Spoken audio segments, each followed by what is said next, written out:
Sure. Thank you, Martin, for the nice introduction.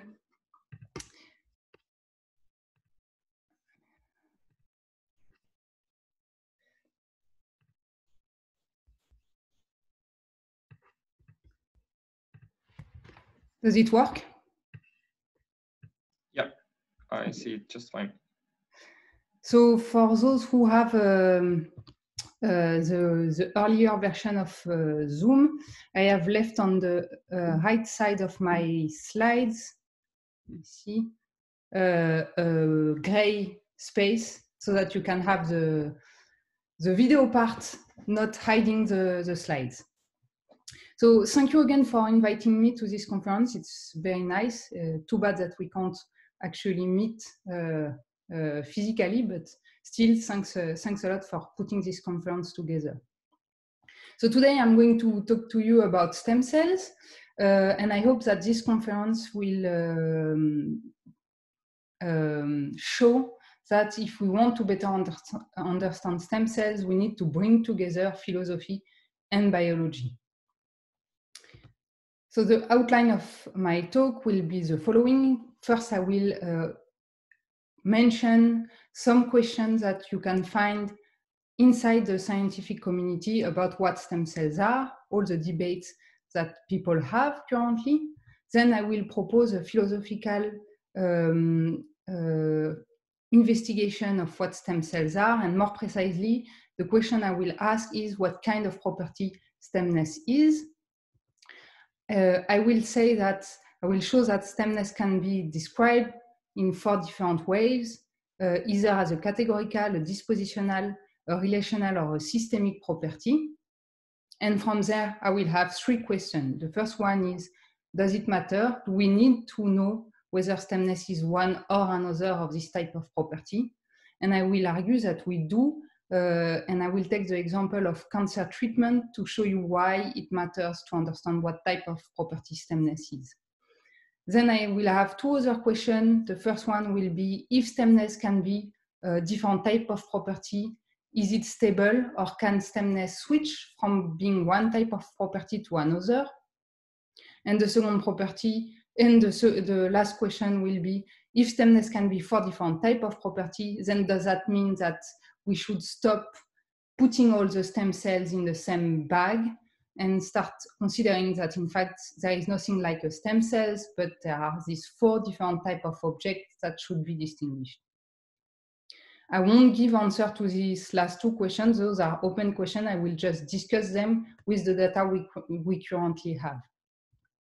So first, here is the traditional view of what stem cells are.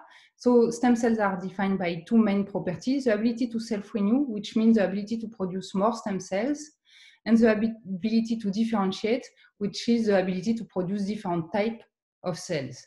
This differentiation is associated with the idea that it is irreversible. So as soon as you start to differentiate, there is no way back to a stem cell state. This is the most traditional view of stem cells, but today all of these points are debated. I'm going to show you some of these debates.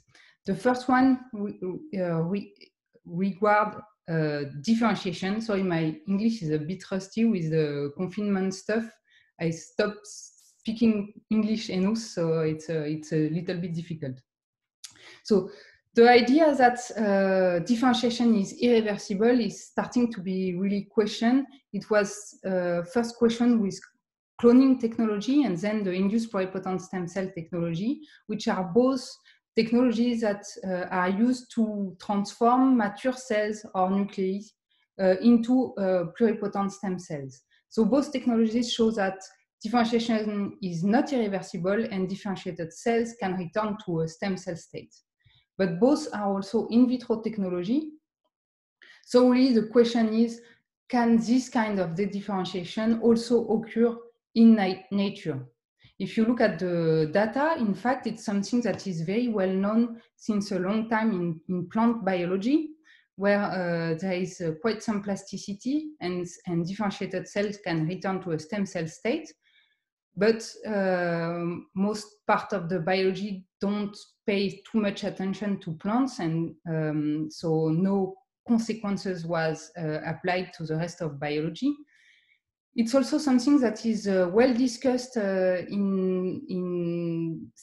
biology, in particular in the context of regeneration. So some species are able to regenerate. For example, here the salamander can regenerate a limb if it loses it. And before regeneration can happen, there is a first step of dedifferentiation where non-stem cell can return to a stem cell state. Again, some people might think, yes, but those are weird animals. They are able to regenerate a missing part. So they don't tell anything about what occurs in other type of organisms. But now there are many data showing that even in mammals, there are some plasticity, and it is possible for non-stem cell to return to a stem cell state, in particular in some tissue, epithelial tissue notably, like the intestine, for example. And clearly, it's in the cancer literature that you will find the largest number of studies showing plasticity and dedifferentiation in the cells. So now the question is, if a non-stem cell can reacquire stemness, how does that work? One example that I find very interesting and very well described is the example of the germline in the Drosophila. The same observation has been made since in the mice, for those who might think that Drosophila are weird animals. So here you have a cut of the germline. In red, you have the stem cells. In green, those are the niche cells, and the differentiation occurs this way.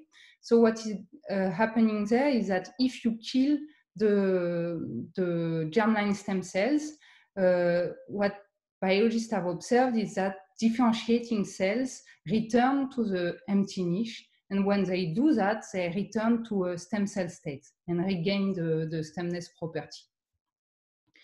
So here the niche seems to play a very important role, which leads me to a little detour about what is the niche. So currently, the most traditional way of thinking about the niche is the idea that niche is the location in which the stem cells are. It's a structure which control the activity or regulate the activity of stem cells. So basically the idea is that either you are a stem cell or you are not. If you are a stem cell, what you do will depend on the stimuli that are sent by the niche. Here you have the illustration from the hematopoietic stem cells, where the niche has been very well described.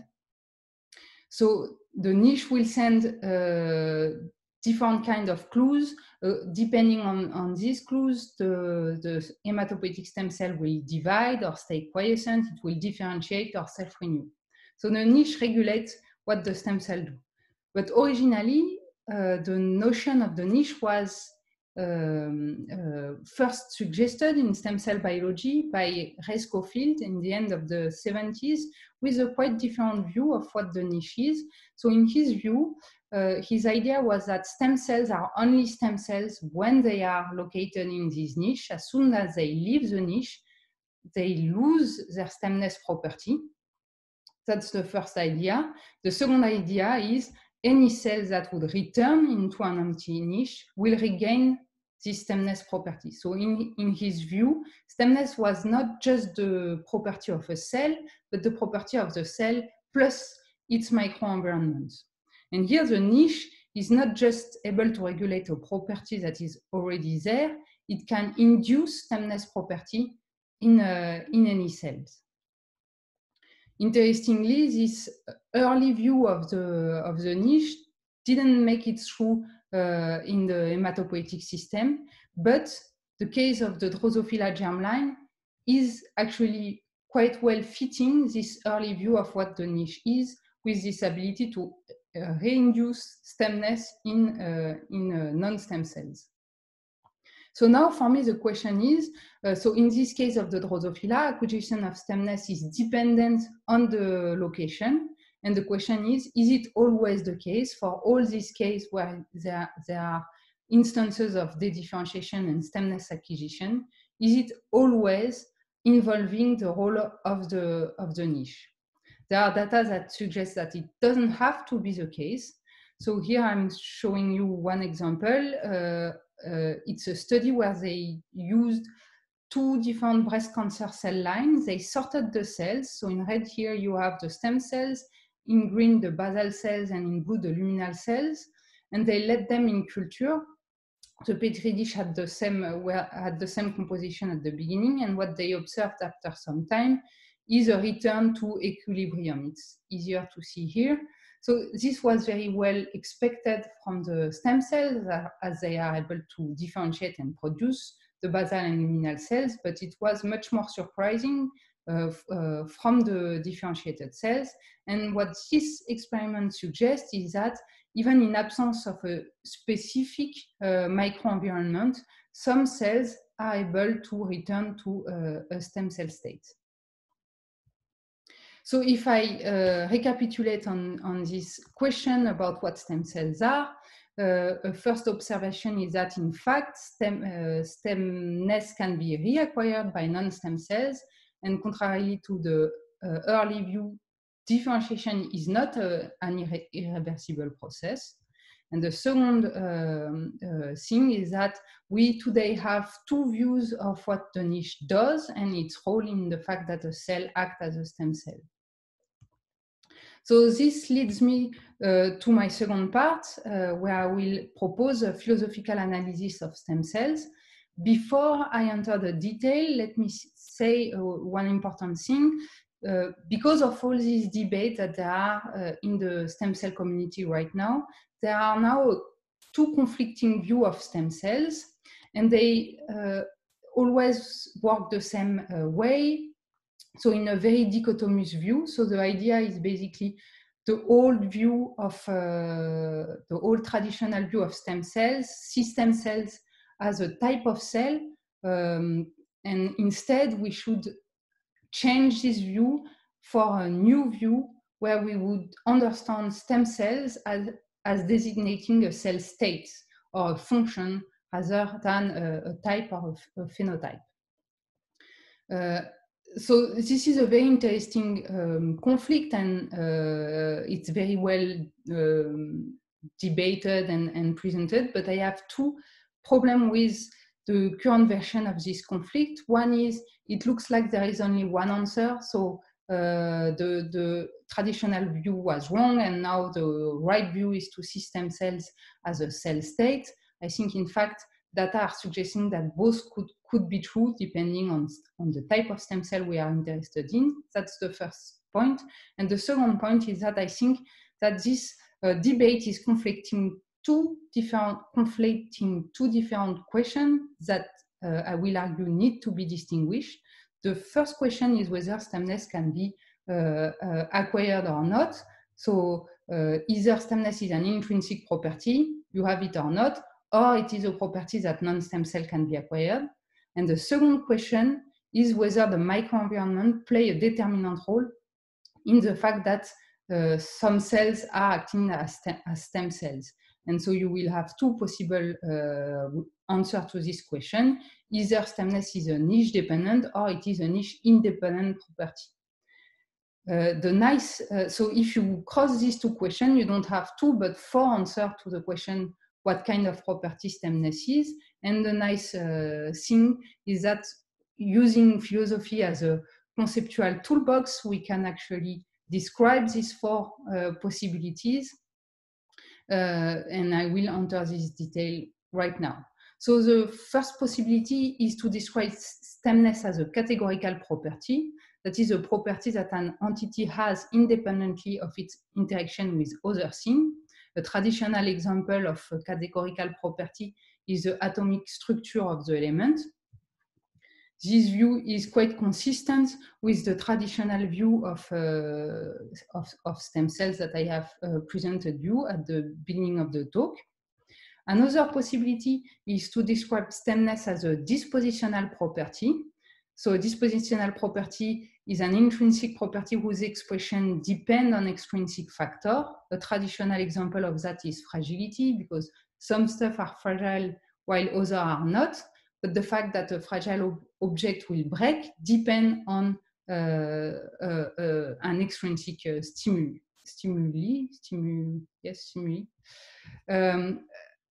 Biologically speaking, a good example of stemness as a dispositional property is the case of the hematopoietic stem cell, because in the hematopoietic system, all the data point to the fact that non-stem cell cannot reacquire stemness, but how the stem cells act in the hematopoietic system. I forgot to mention, hematopoietic system is the blood. How stem cells act in the blood depends in a large way from the stimuli sent by the niche. A third possibility is to describe stemness as a relational property, which I will define as a property that emerge from a particular relationship between two entities. An example of a relational property would be brother or neighbor, because you can't be the brother of nobody or the neighbor of nobody. And it's a property that you can acquire even if it wasn't the case earlier on. In biology, we have a good example of stemness as a relational property in the case of the germline that I have described to you. Why? Because here you have non-stem cell able to return to a stem cell state, but the fact that a cell will gain stemness depends on the relationship between the cell and its microenvironment. Last possibility, stemness as a systemic property, that is a property maintained at the level of the system. So again, a property that can be acquired, but this time not through a specific relationship between two entities. A good example of a systemic property would be agents in the Matrix movies. So in these movies, you have any human in the Matrix can become Matrix agents. So the point is those agents are there to ensure that the system is not failing, but they can take the place of any human in the Matrix. It doesn't matter who is the agent. What matters is that the agent is somewhere ensuring the function of the Matrix. If you have not seen Matrix movies, then maybe another example that I can provide is position in soccer, for example. So in a soccer team, everybody has his own role, and the system can only work if any player is playing its role. But if a player is injured, for example, you can remove him and replace him by another player. So what matters is that you have at all time in the game all your players with all functions that are fulfilled by someone, but this someone can be changed. We also have good example in biology of stemness as a systemic property. And for example, this is the case of this breast cancer cell line experiment that I have mentioned earlier. So here I've shown you that stemness can be 4 different types of property. And now the question is whether we need to address this question. Is it just for philosophical clarity, or does it really matter for scientists? Of course, I'm going to argue that it does matter to science. And I'm going to illustrate you that with the example of cancer, and more precisely with the cancer stem cell model. Let me check on time. Okay, so the cancer stem cell model is a model that pretty much says that the cancer are organized in a similar way than the normal tissue. That is, they have a subpopulation of cancer stem cells that is the only population able to self-renew and produce more cancer stem cells, and that is also able to differentiate and produce all the other cancer cells. So similar organization, a pool of stem cells, cancer stem cells in this case, that will maintain and produce all the other cancer cells. There are a lot of data that support this model in many different cancers. Also, there are a lot of debates some of which I'm going to enter right now. But the proposition of this new model of cancer also came with the idea that we need to change quite radically the way we are dealing with cancer, therapeutically speaking. So this is illustrated here. The traditional therapies, what they do is they try to kill as much cancer cell as they can, and it's actually the way that the efficiency of the therapies are assessed today, by the ability to reduce as much as possible the tumor load. The problem is that the cancer stem cells have higher ability to resist to these traditional therapies for various reasons. I'm not going to enter the detail. And only a few of them resisting to the therapy might lead to a relapse. This is explaining in particular all these cases where the patient has a good response to the treatment. He goes in remission for a few years, and after that he might still experience a relapse, which would be, according to this model, due to the resistance of a few number of cancer stem cells. So what the proponent of the cancer stem cell model argued is that we are doing that the wrong way. What we need to do is not care about all the cancer cells, but only care about the cancer stem cells. It's not about killing as much cancer cell as possible. It's about killing the roots of the cancer population, so targeting specifically the cancer stem cell. And this should lead to a cure. Why? Because the other cancer cells are unable to self-renew. So eventually they will die, and when they do, no cancer stem cell will be there to replenish the cancer cell population. The problem with this therapeutic strategy is that it relies on a quite heavy assumption with regard to what stem cells are, and this assumption is that stemness is an intrinsic property, so either a categorical or a dispositional property. In this case, if you kill the stem cells, then there is no more stemness possible in your system, and you might be able to have a cure. Now, if stemness is a relational property, things might go wrong, because what is going to happen is that you are going to kill the cancer stem cells, but the niche will still be there and it will be empty. So other cancer cells might enter this niche where they might reacquire stemness, which will lead to a relapse. And we actually have experimental data now illustrating that quite well. So this is mice model of colorectal cancer. In the colorectal cancer, the cancer stem cells have the particularity that they express a LGR5 gene. So what they have done in this mice model is that they have introduced a suicide gene in this LGR5 gene. So what happened is that when they induce this cassette, what happened is that all the cells that express this LGR5 gene will die. So they let the cancer grow in these mice, and then they induce this suicide gene. All the cancer stem cells that express the LGR5 die, and what they observe is that after some time, some of the other cancer cells return to a cancer stem cell state and regrow the primary tumor. But they don't observe that in the case of the metastasis, which suggests that the reacquisition of stemness was dependent on the microenvironment of the primary tumor.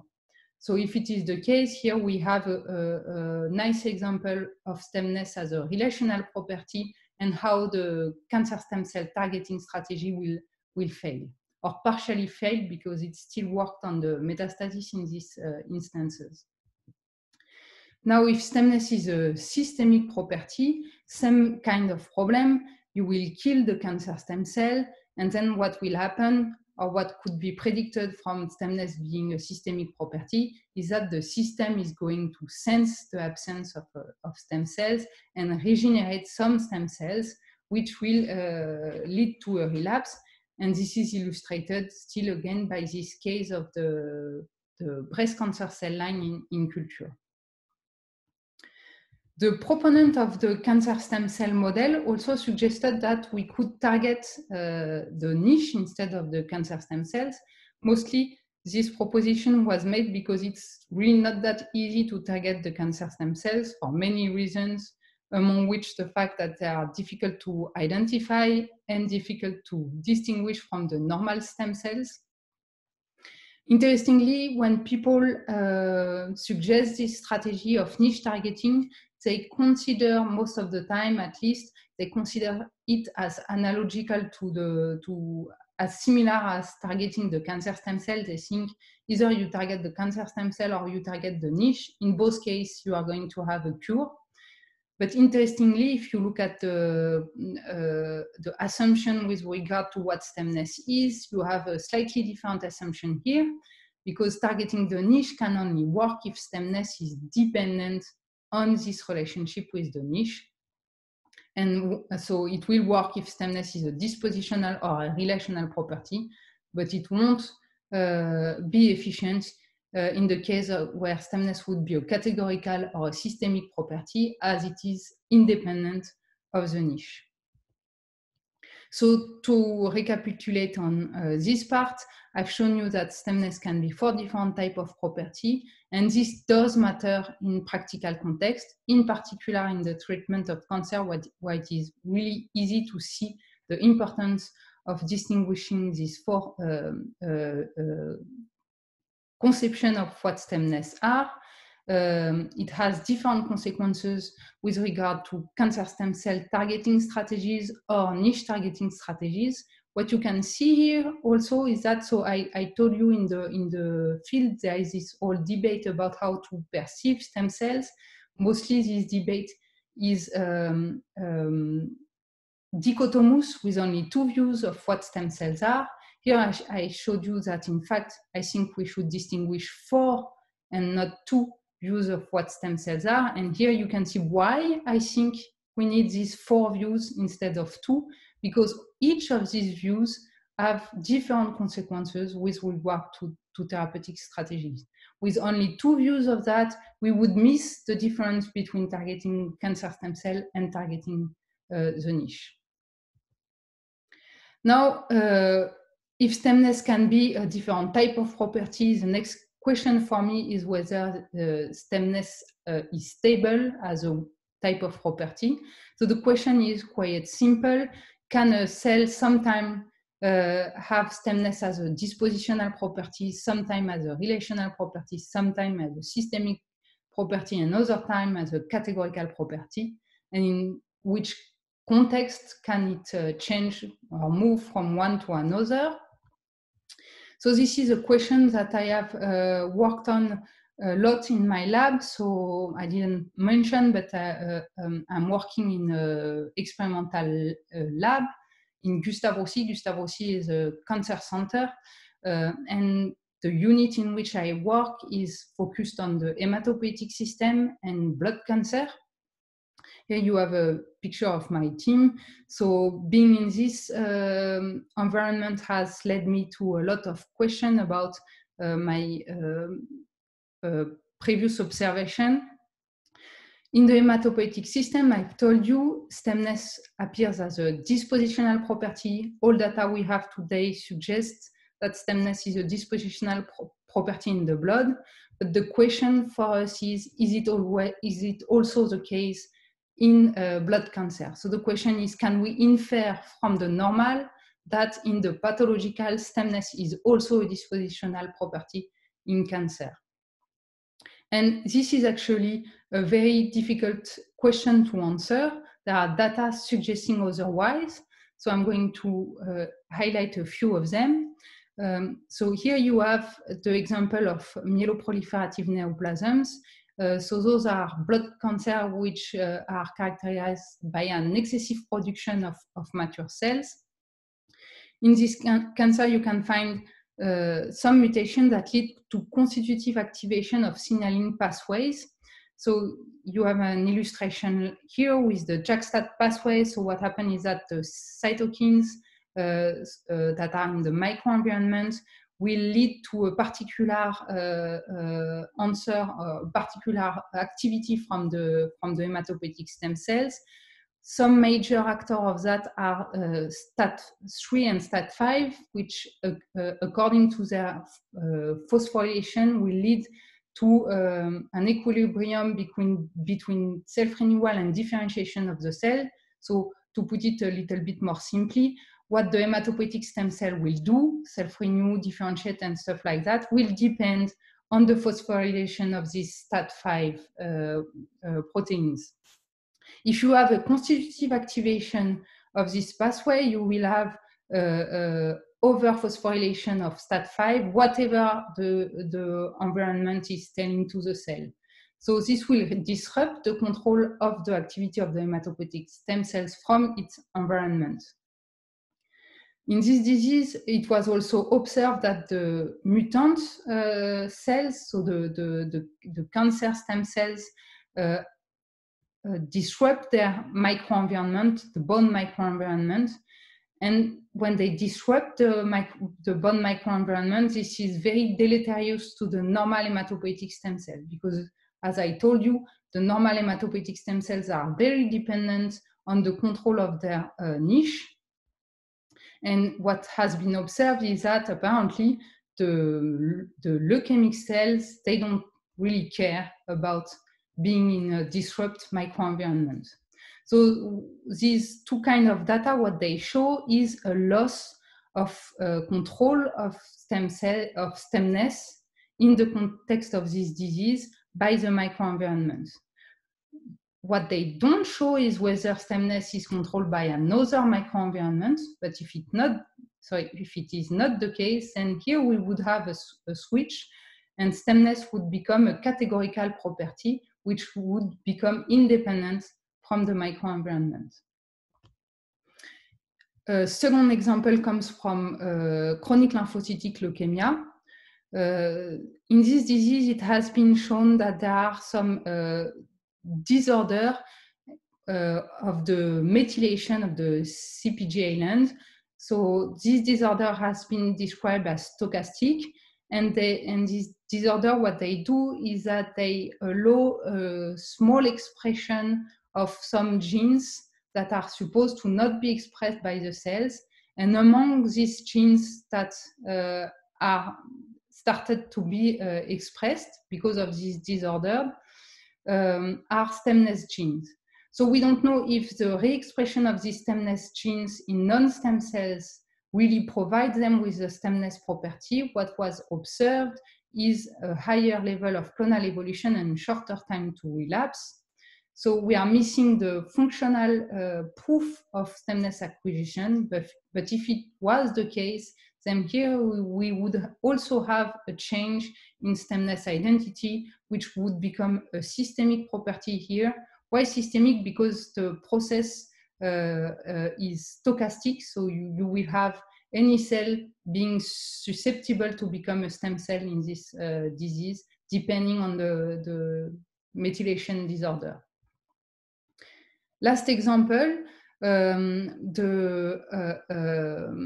it's a type of blood cancer that occurs in the bovine, and it's caused by intracellular parasites that infect macrophage and monocytes. What happens is that when the intracellular parasites infect the cells, these monocytes and macrophages lose their phenotype, they lose their transcriptomic identity, they return to an indifferentiated states, and they gain the ability to self-renew. Here again, it's unclear whether this is sufficient to say that they have acquired stemness, because they can self-renew, but they don't really differentiate. But if it does count as a case of stemness reacquisition, then in this case, we would have stemness becoming a relational property, because whether a cell will act as a stem cell or not in this disease will depend on the presence or not of this intracellular parasite. So is stemness the same type of property in cancer than in normal cells? This is a very difficult question to answer, but there are data suggesting that it might be the case that stemness can be different.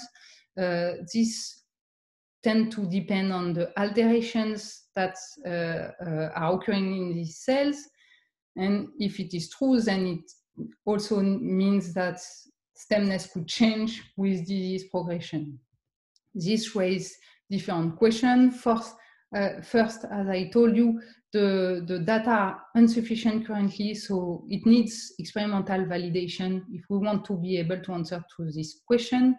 If it is true, then it might require therapeutic adaptation, which complicates the views that I have shown you about how to cure cancer.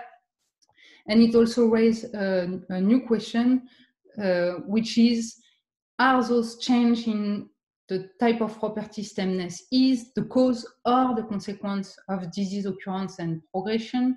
If it is a cause, then can we act on it and ourselves learn how to induce or avoid this type of change? The last question I want to discuss is the question of the unity. Again, the question is really very simple. So we have this notion of stem cells, but the question is, if stemness can be for different type of property, then should we stop to think that all these things that we call stem cells belong to a same category of object and start distinguishing for different objects? This is a question that is, again, difficult to answer. We can't answer it philosophically. We need concrete data to go on with this question. This data can't be experimental because the cell won't say, I'm the same than this one. So one possible approach to this question could be through evolution. So the question could be, is stemness a property that occurred once in evolution, or is it a convergence? So the stemness properties that we see in those different type of cells, are they convergence, but something that, well, different answer to the tissue to be able to maintain. So this is a question that I'm trying to address with some colleagues. The idea is to do phylogenetic analysis of stem cells across the livings. So our aim here is to find whether stemness occurred several times throughout the evolution of the species. And what we hope is that this will provide us an answer with regard to the evolution of stem cells. The work is actually very difficult to do, quite non-trivial for a phylogeny analysis, but here are the possible solutions that we might find. One would be stemness only occurred once. There is one common origin to all the type of stem cells. And then, so the four different views that I have shown you are either the result of the evolution of stem cells, or they are just different way a stem cell can act, and this would depend on the context in which they are. Another possibility would be to discover that, in fact, there are four different origins of stemness in evolution, and the four type of properties that I have described you are in fact describing four different types of stem cells that have independent evolutionary origin. And of course, there could be all kind of intermediate answer, like two or three maybe different origin of stemness, which will provide different answer with regard to what this different type of property would mean.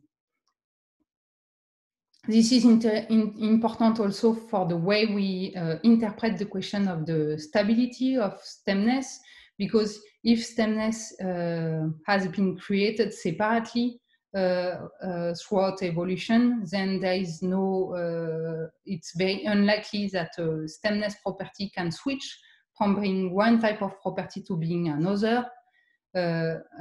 Instead, if there are one or several origins, then you can imagine that inside this origin, there is the possibility that stem cells act in different ways depending on the context. So to conclude, I've shown you that stemness can be 4 different types of property. We can describe them as, so stemness can be described as either a categorical, a dispositional, a relational, or a systemic property. It depends mainly on 2 questions. The first one is whether non-stem cell can acquire stemness. The second one is whether the niche play a determinant role in the fact that a cell acts as a stem cell. This philosophical analysis of stemness, I think, is very important in practice. I've illustrated it with the case of the cancer stem cell theory, but in fact, it's also very important for any biologists who want to work on stem cell in any context, because it changed the way you have to approach the cell. I've shown you that stemness might be a different type of property in different type of cells. It might also, so the question needs to be addressed for each type of stem cells. It might also change in pathological context. So one would have to check in a pathological context what type of property stemness is. And I hope I've convinced you that we can't understand what stem cells are if we don't bring together experimental approach, phylogeny, for example, in this case, and philosophy. I have a ANR grant project to investigate more specifically this unity and stability question that I have shown you are open question, which we hope with this project to investigate philosophically with this evolutionary investigation and through experimental biology. I will be hiring a postdoc in 2021. So if you are interested in that, let me know. So I would like to thank you and everybody else that have helped me go through with this work. Thank you. Thank you. So there's again the virtual clap time, and we have 17 minutes for questions. So I would like to ask you to use the raise hand function, and I already see Barbara. So please, Barbara, go ahead. Okay. Oh, sorry. Hi. Thank you for the wonderful talk. I really liked it. I have a very simple question. I was wondering whether you can use the stemness properties in order to distinguish different types of cancer. Are you thinking about that?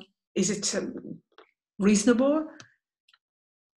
Yeah, it's very reasonable. Yeah, there are quite some chance that stemness would be a different type of property in different type of cancer. There are good arguments already to say that, for example, in the breast cancer, in the melanoma, in the colon cancer, in brain tumor, there seems to be much more plasticity than there is in hematopoietic cancer, for example.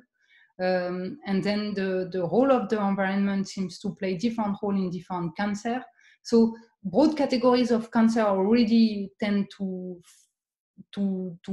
fall into different categories. And the question is whether inside the glioblastoma, for example, there are subcategories depending on the alteration in which stemness would be one or another property. This is much more difficult to address, and that remains an open question. Mm-hmm. Thank you. Just a terminological advice. Would you prefer to use constitutional instead of categorical? Just, I mean, it sounds to me better, but it's just my perspective. But it's that's maybe. Yeah. I mean, I have this idea that categorical is more opposite to discrete, to continuous. So or maybe constitutional sounds better, but it's just an advice. I mean, I'm totally Thank you. not in the field. You're welcome. So next is Mary. Hi, Lucille. Thank you very much for this wonderful presentation. I actually would like to ask you, what's your opinion about single-cell RNA sequencing, and how can it help us to understand the relationship or the properties of stem cells and the relationship to, for instance, progenitor cells? Thank you for the question. So it's a very good question. One of the observations that the single cell RNA-seq have led to is the observation that the differentiation is a much more continuous process than was thought earlier. So in the traditional view of differentiation, there was this idea that stem cell will switch to a more differentiated state through discrete step, and the technologies of single cell RNA-seq have shown that in fact it's continuous, and the properties of self-renewal and differentiation seems also quantitative rather than qualitative. So what are called stem cells is quite difficult to delimitate very strongly. So this is an important question for me with regard to which type of cells count as a stem cells, but it doesn't change, and this is a very complicated question, but it doesn't change the philosophical answer to it, which is the question is not that much which of the cell is a stem cells, but how does that work? If that's a good answer to your question. Yeah, thank you very much. Thank you. Sonia, please go ahead. Yeah, thank you. Again, it was really excellent presentation and congratulations. I would like to ask if it's known something about, because you showed the four categories of the stem cells, and is it known something about the different gene expression or the metabolism in these categories, or the cells are the same, doesn't matter on origin or the signal, how they were induced? So again, very good question. It's a bit similar. So we have this problem that whatever we call stem cells, there are some heterogeneity among the category of the cells that we call stem cells. So, or among the categories of cells that are able to act as stem cells. That's one part of the question. The other part is, does stemness work in a different way depending on whether it is a categorical, dispositional, relational, or systemic property, and can we see that through the gene expression, for example, or the metabolomic of the cells? This is a question for which I don't currently have a good answer to, but we hope to have a good answer to this question with this ANR project that I have mentioned. So one of the goals we have is to assess in particular the transcriptomic properties of the different categories of cells in normal and malignant context with in particular stem cells, single cells RNA-seq. So I hope that this will bring some answer with regard to this question. Also, it will be incomplete because it's only transcriptomic data, but maybe we can look at the metabolomic. I think it's a good idea too. Okay, thank you. So I don't see any more hands raised. Again, if you go to participants, click on participants, and on the right you should be able to see the raise hand function. So if you have a question, please use that, or you can also just type into the chat either directly to me or to anyone else. And before you think about what question to ask, let me raise a question to you, Lucy. So I guess I actually have two questions. So the first, I've seen you, I mean, I know that you've published basically this framework And now it seems to me that the phylogeny project is basically sort of a way to further check what the implications are of that, whether the sort of the framework is to what extent it's correct or useful, right? Yeah. So, so the idea is I have these 4 different ways of describing stemness. The question for me is how should I interpret what this framework is saying about stem cells in particular, or how should I interpret that those are the best way to describe how a stem cell is acting in its context. So for example, stemness is a dispositional property in the hematopoietic system, but this is because it is in the hematopoietic system. And if the stem cells were in a different type of system, then it would act as a maybe systemic property, or I don't know what. So then the description will be really contextual, depending on the tissue rather than on the ontology of the cell. That would be one possibility, and the other would be it's really a more ontological distinction. That is, there are different types of stem cells in nature, and we should distinguish those type of objects. At the moment, philosophically, I'm like I can't go further. The only way to go further with this question would be through experimentation and phylogeny analysis. Thanks. And could you maybe say more about, I mean, this is not exactly the question concerning the presentation, but rather about the project itself. So sort of, you know, how do you go about doing your research, the conceptual part as well as the experimental part? Could you say something about that, please? So that's a more complicated question.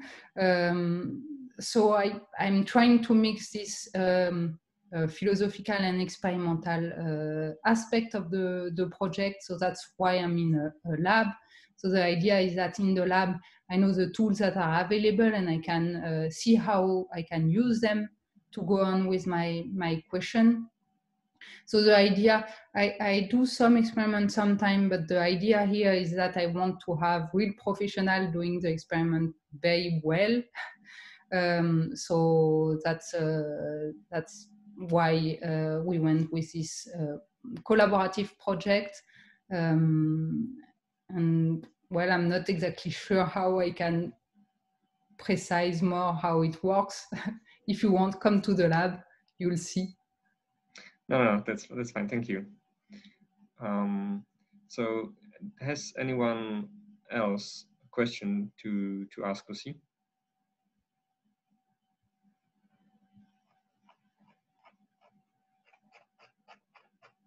It doesn't appear so. So I guess it's time to thank Lucy again using the virtual club like this. Now